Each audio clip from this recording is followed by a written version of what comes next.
wabarakatuh. Waalaikumsalam warahmatullahi wabarakatuh. Ke pasar Minggu beli beras. Tidak lupa membeli minyak. Yang jawab salamnya keras. Mudah-mudahan duitnya banyak. Amin. Assalamualaikum warahmatullahi wabarakatuh. Waalaikumsalam warahmatullahi wabarakatuh. Giliran duit semangat. Wah, itu jelas. Bismillahirrahmanirrahim.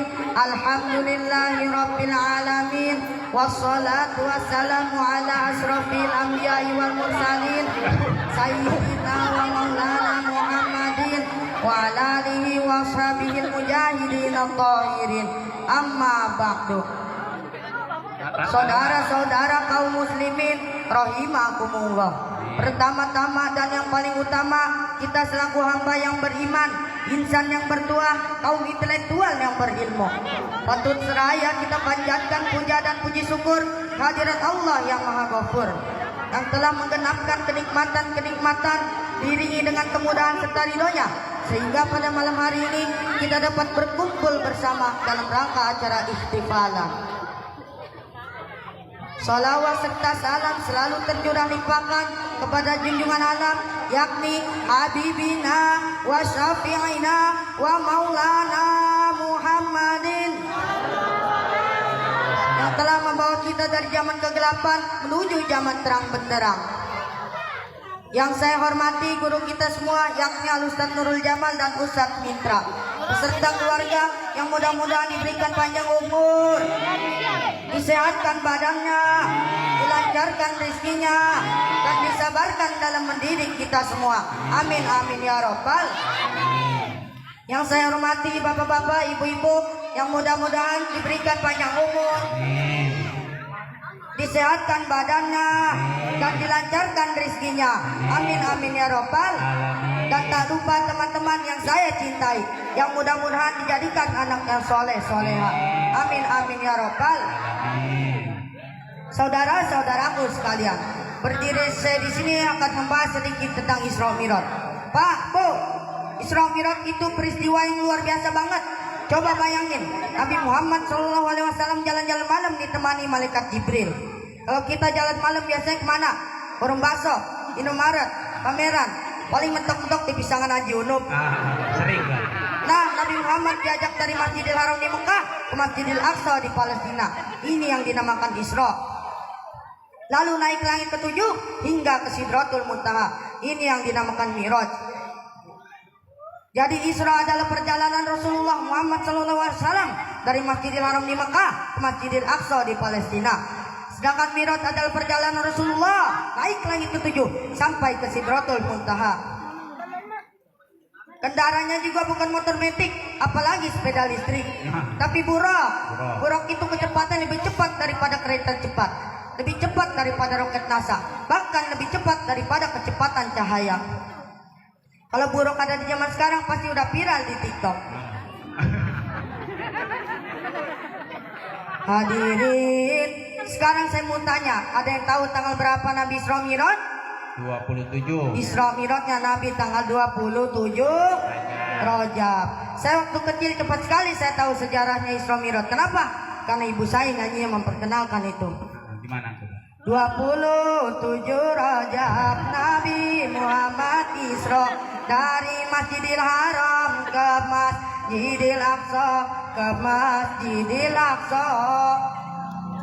Allah tunjukkanlah tanda kebesarannya untuk tamsilan bagi umat Islam, Islam sedunia, Islam sedunia. Isra wal Mi'raj Nabi Muhammad ke ruang angkasa menjemput salat. Salat yang fardu bagi umat Islam 5 kali dalam sehari semalam, sehari semalam.